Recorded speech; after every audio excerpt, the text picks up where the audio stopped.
क्या आपने कभी ये सवाल अपने मन में उठाया है कि नवरात्रि जैसे पवित्र पर्व में कुछ लोग क्यों कहते हैं कि इस समय स्त्री पुरुष का मिलन पाप है, और फिर कहीं कहीं ये भी सुनने को मिलता है कि यही समय ऐसा है जब स्त्री और पुरुष का पवित्र मिलन देवी का आशीर्वाद बन जाता है। तो सच्चाई क्या है? क्या नवरात्रि में संभोग करना घोर पाप है या ये दिव्य पुण्य का साधन? ये प्रश्न सुनकर आप चौंक गए होंगे। हमारे समाज में नवरात्रि को हमेशा पूजा, व्रत और संयम का पर्व माना गया है। लोग इस समय व्रत रखते हैं, सात्विक भोजन करते हैं और माता के 9 स्वरूपों की आराधना करते हैं। लेकिन बहुत कम लोग जानते हैं कि इस पर्व के पीछे एक गहरा और रहस्यमय रहस्य छिपा है। ऊर्जा जागरण का काल। सदियों पहले जब असुरों का अत्याचार चरम पर था और ब्रह्मांड अंधकार में डूब रहा था, देवताओं ने तीनों महाशक्तियों ब्रह्मा, विष्णु और महेश से प्रार्थना की। तभी तीनों शक्तियों के तेज से आदि शक्ति का प्राकट्य हुआ। देवी ने कहा, जब तक पुरुष और स्त्री की ऊर्जाएं एक साथ नहीं मिलेंगी तब तक धर्म और सृष्टि का संतुलन पूर्ण नहीं होगा। यही कारण था कि प्राचीन तांत्रिक ग्रंथों में नवरात्रि को ऊर्जा जागरण का काल कहा गया है। इन 9 रातों में देवी पृथ्वी पर अपने 9 स्वरूपों में आती हैं और ब्रह्मांडीय ऊर्जा अपने चरम पर होती है। इन रातों में यदि पति पत्नी या साधक साधिका पवित्र मन और देवी देवता के भाव से मिलन करें तो यह सृष्टि का महायज्ञ बन जाता है। ये केवल शरीर का नहीं बल्कि आत्मा और ऊर्जा का मिलन होता है। पुण्य और पाप की अदृश्य रेखा। परंतु यदि यही क्रिया वासना, लोभ या मोह के कारण की जाए तो ये सबसे बड़ा पाप बन जाती है। यही कारण है कि आज तक लोग भ्रमित हैं, क्या ये पुण्य है या पाप? हिमालय की गुफाओं में आज भी ऐसे गुप्त साधक रहते हैं जो इस ज्ञान को जानते हैं। वे कहते हैं कि नवरात्रि की 5वीं से 7वीं रातें सबसे रहस्यमयी होती हैं। इन रातों में स्त्री को देवी और पुरुष को शिव का स्वरूप मानकर उनका मिलन किया जाए तो उसका प्रभाव न केवल उस दंपत्ति के जीवन पर बल्कि पूरे परिवार और समाज पर पड़ता है। किंतु यदि इसे केवल भौतिक सुख के लिए किया गया तो इसका परिणाम विनाशकारी होता है। राजा और रानी की गुप्त कथा। दोस्तों, आज हम आपको एक ऐसी ही गुप्त कथा सुनाने जा रहे हैं। एक ऐसी कथा जो नवरात्रि के इस रहस्य को उजागर करती है। एक ऐसी गाथा जिसमें एक राजा और रानी ने इस पवित्र साधना के माध्यम से अपने पूरे राज्य को समृद्धि, वैभव और सुख से भर दिया। क्या आप तैयार हैं ये जानने के लिए कि नवरात्रि में संभोग वास्तव में पाप है या पुण्य? क्या आप तैयार हैं उस गुप्त ज्ञान का सामना करने के लिए जिसे हजारों वर्षों से छुपाया गया है?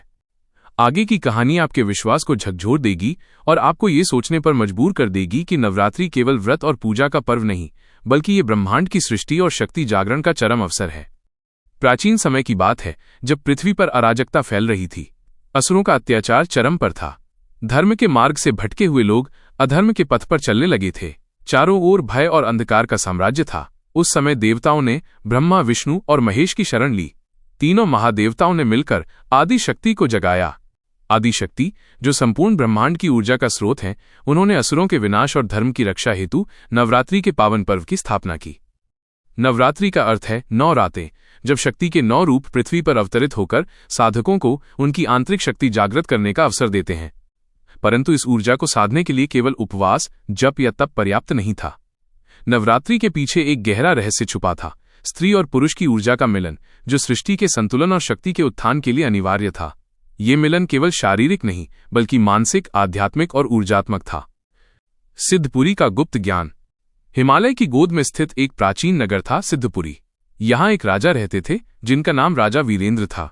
राजा की धर्मपत्नी रानी माधवी अत्यंत तेजस्विनी और विदुषी थीं। वे देवी की परम उपासिका थीं और नवरात्रि के समय पूरे नगर में भव्य अनुष्ठान करवाती थीं।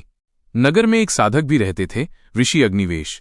वे ब्रह्मचर्य का पालन करते हुए शक्ति साधना में लीन रहते थे, किंतु उन्हें ये ज्ञात था कि शक्ति साधना के चरम बिंदु तक पहुंचने के लिए स्त्री ऊर्जा का सहयोग आवश्यक है। ये ज्ञान उन्होंने अपने गुरु से प्राप्त किया था, परंतु ये रहस्य आमजन को नहीं बताया जाता था क्योंकि इसका दुरुपयोग हो सकता था। रहस्य का उद्घाटन।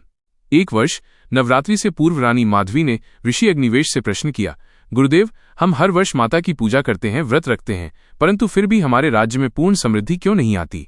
क्या हमसे कोई भूल हो रही है?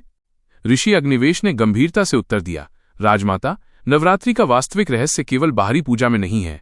यह पर्व शक्ति और शिव के मिलन का प्रतीक है। जब तक स्त्री और पुरुष अपनी आंतरिक ऊर्जाओं का संतुलन नहीं करेंगे तब तक ये साधना अधूरी रहेगी। रानी चकित रह गईं।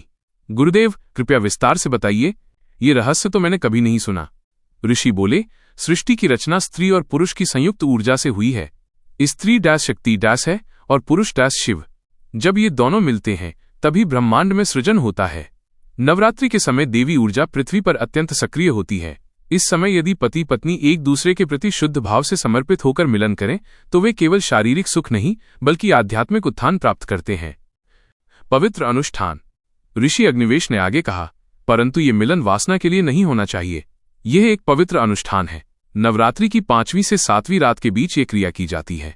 जब देवी कुष्मांडा, स्कंदमाता और कात्यायनी के स्वरूप जागृत होते हैं तब स्त्री के भीतर ऊर्जा का उच्चतम स्तर होता है। इसी समय पुरुष की ऊर्जा से मिलकर ये ब्रह्मांडीय शक्ति सक्रिय होती है। यह प्रक्रिया पूरे राज्य और परिवार में समृद्धि लाती है। रानी माधवी ने ये सब ध्यानपूर्वक सुना। उनके हृदय में एक नई समझ उत्पन्न हुई। उन्होंने राजा वीरेंद्र से इस रहस्य की चर्चा की।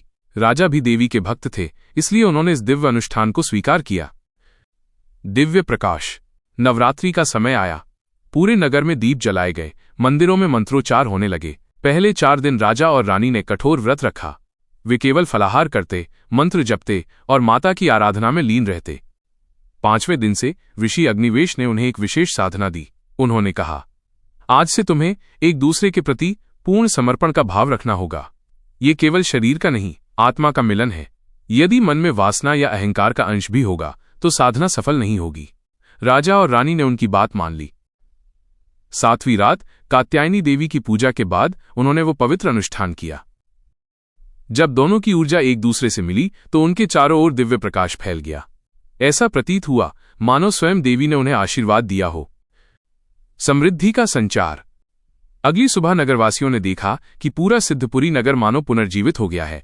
फसलें अचानक हरी भरी हो गईं, बीमार लोग स्वस्थ होने लगे और राज्य में समृद्धि का संचार होने लगा। ये देखकर सभी लोग आश्चर्यचकित थे।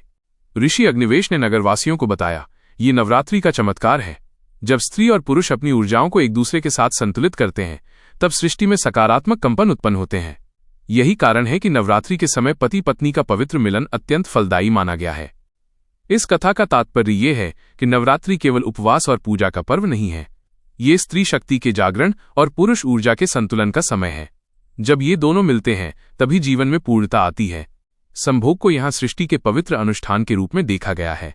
ये केवल शारीरिक क्रिया नहीं बल्कि आत्मिक और ऊर्जात्मक मिलन है।